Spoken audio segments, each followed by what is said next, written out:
Hello students, welcome to my YouTube channel Bilakri Spoken and Competitive English. Students, this is the 7th video of my channel and today's video I'm going to teach you about an adverb. So students, before starting the new portion, I would like to inform you that in previous videos some mistakes have been done by me. So I want to correct them first. So let us see what mistakes have been done by me. For example, in last video when I was teaching you about second person,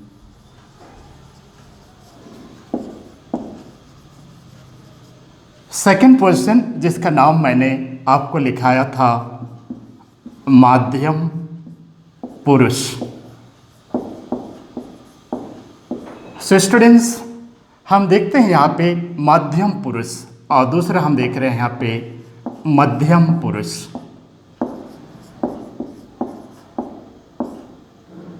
सो पिछला video में मैंने आपको unfortunately कहना चाहिए यहाँ पे आ की मात्रा मैंने लगाया है माध्यम पुरुष. हालांकि हमारे हिंदी व्याकरण में माध्यम नहीं परंतु मध्यम पुरुष होता है. तो कहने का मतलब ये पहला वाला गलत है और दूसरा वाला सही है. इसी प्रकार से मैंने आपको कुछ संबोधन के शब्द कहे हैं. While addressing, I have used one of the sentence and the sentence is let us proceed.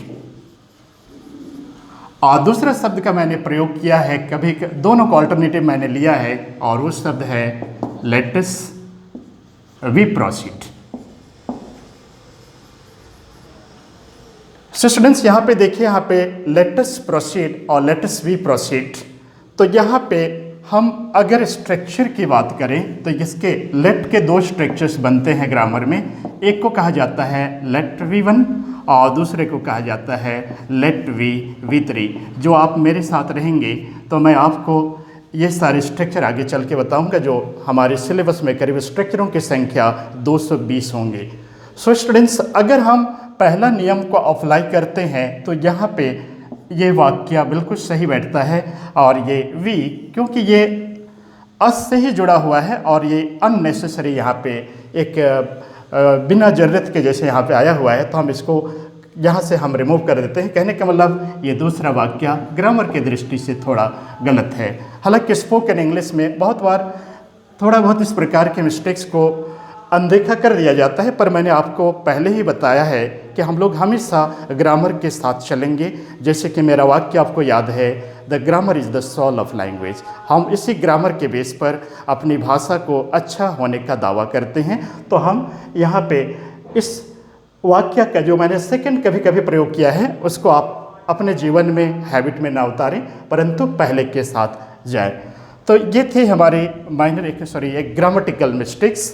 तो हम अब आते हैं अपना नेक्स्ट पोर्शन जिसको कि मैंने इंट्रोड्यूस किया और वो है एडवर्ब. अगर हम पार्ट ऑफ स्पीच के पढ़ाए हुए भाग को हम गिनती करें, काउंट करें, तो आपको हमने पहले नंबर पे पढ़ाया है नाउन, दूसरे नंबर पे प्रोनाउन, तीसरे नंबर पे वर्ब और ये चौथे नंबर पे आता है हमारा adverb. So let us start in fourth number adverb.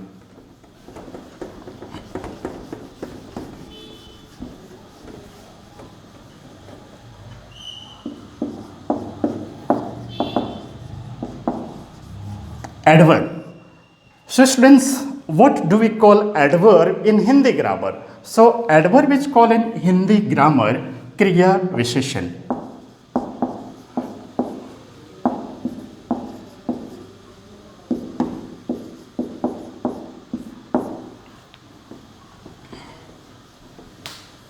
So students, हम लोग पहले इसके डेफिनेशन लिखते हैं अंग्रेजी में. So definition of adverb in English. An adverb qualifies about a verb.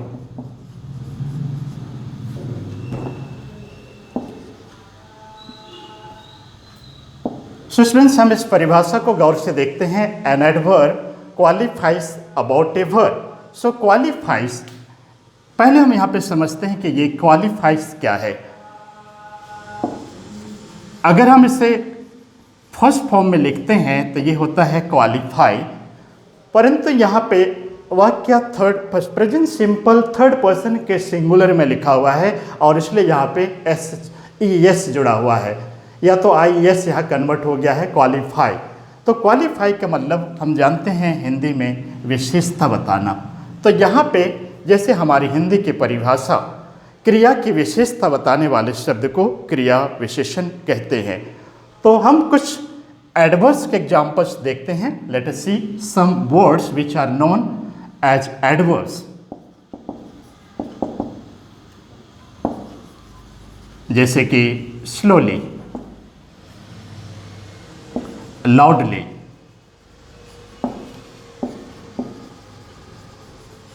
Proudly, politely, honestly, respectfully,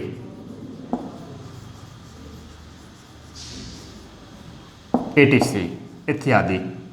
तो स्टूडेंट्स ये सारे शब्द जैसे slowly, loudly, proudly, politely, honestly, respectfully, ये सारे के सारे नाम एडवर्ब से जाने जाते हैं। सो हम एक सेंटेंस लिख करके हम यहाँ पे समझते हैं। द गर्ल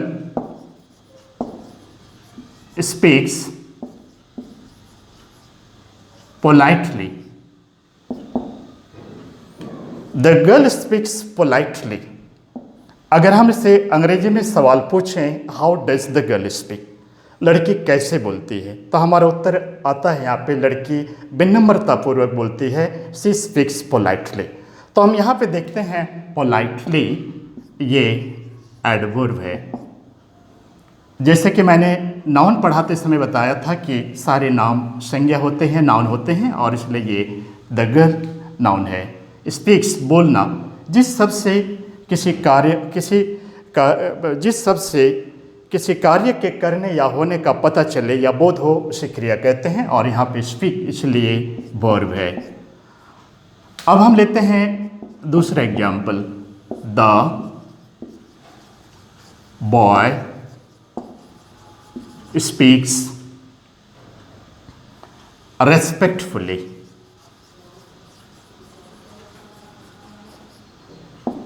स्टूडेंट्स हम यहाँ पे देख रहे हैं द बॉय नाउन है, जैसे ऊपर लिखा है स्पीक ये वर्ब है, और रेस्पेक्टफुली ये एडवर्ब है।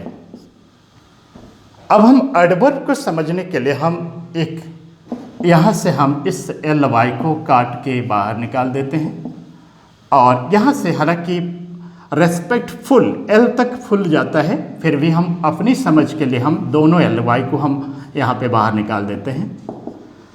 तो स्टूडेंट्स यहाँ पे याद रहे कि इंग्लिश ग्रामर में क्रिया के सामने वाला शब्द का अंत यदि ly या डबल ly से होता है वह एडवर्ब ही होता है। तो यहाँ पे परंतु ये जरूरी नहीं है कि आप हर शब्दों के ly या डबल ly में तलाशें, क्योंकि कुछ ऐसे शब्द भी हैं जो बिना ly या डबल ly के भी एडवर्ब होते हैं। हम उसे एक्सेप्शन में देखते हैं। तो आप शायद ये सारी चीज़ें समझ गए होंगे, तो मैं ऊपर वाला भाग यहाँ से मिटा देता हूँ।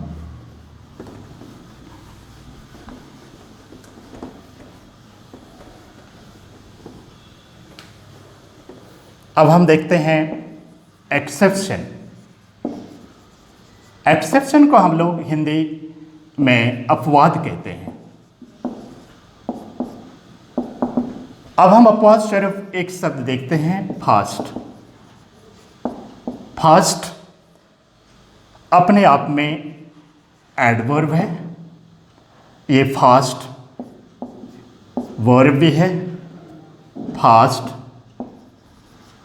एडजेक्टिव भी है, फास्ट नाउन भी है। जैसे कि आपको याद है, मैंने आपको याद दिलाया था कि एक शब्द के पार्ट ऑफ स्पीच में एक से अधिक नाम, यहाँ तक कि 1 से 5 नाम भी हो सकते हैं। तो हम देखते हैं यहाँ पे फास्ट एडवर्ब कैसे है। तो यहाँ पे मैं एक वाक्य लिख रहा हूँ। So I am writing one sentence here, the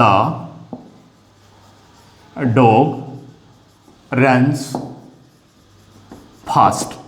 अगर हम इसका प्रश्न पूछे अंग्रेजी में, how does the dog run, तो हमारा उत्तर आता है द डॉग रन्स फास्ट। कुत्ता कैसे दौड़ता है? कुत्ता तेज दौड़ता है। तो दौड़ने की क्या विशेषता है? तो यहाँ पे ये एडवर्ब है। अब हम देखते हैं दूसरा, यहाँ पे वर्ब बता रहा है कि फास्ट कैसे वर्ब है।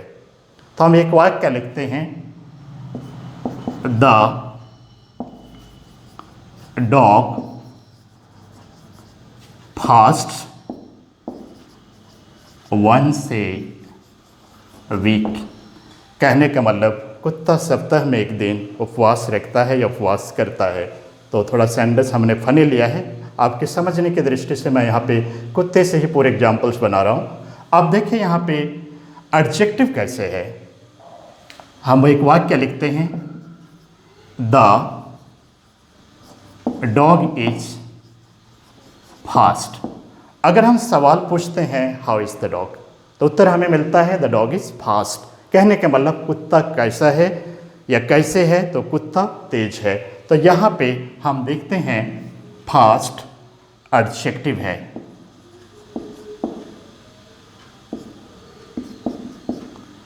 फिर हम आते हैं ये फास्ट नाउन कैसे है। द